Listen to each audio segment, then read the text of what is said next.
Hold on, I'm gonna put the music down so you can see it. Okay, I did Margaret Bonds. She was a African American composer. She was pretty cool. She was born on March 3rd to Monroe Majors and Estella Bonds. Estella Bond was a trained musician and a choir director at a school. She was actually a political activist too, which was pretty cool. Mr. Majors was a physician and a really big political activist, which was also really cool.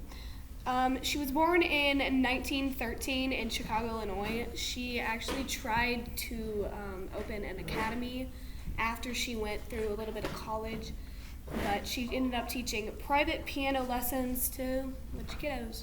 She hated it. She hated it. She completely hated it. That's why she was depressed, and that's how she died. But she studied music at Coleridge. I don't know. It sounds like toothpaste. Taylor Music School. She continued at Northwestern.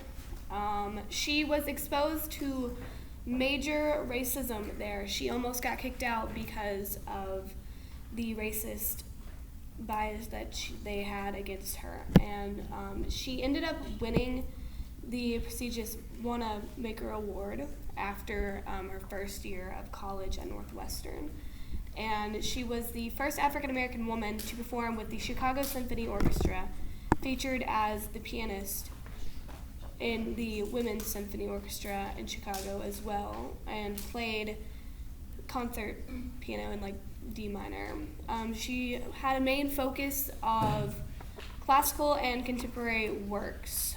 I'm not going to play the recording to the end though. Most of her works were contemporary, and she ended up working with Langston Hughes. She met Langston Hughes a little bit after she had graduated college and started trying to open up the academy. And she wrote adaptations of Shakespeare, and she was the first African American soloist to appear in the Chicago Symphony, which was really big.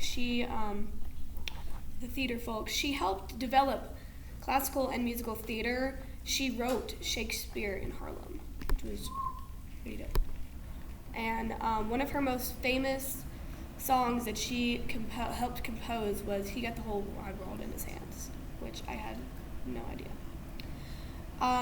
The way that Bond died was that she had many personal tragedies throughout her life. She was exposed to major racism, and her mother died about a year after she graduated college, and that's when she started relying on alcohol and other things. But Langston Hughes' death really pushed her over to the edge, and had an anxiety attack and then a heart attack, and died at the hospital on April 26th of 1972.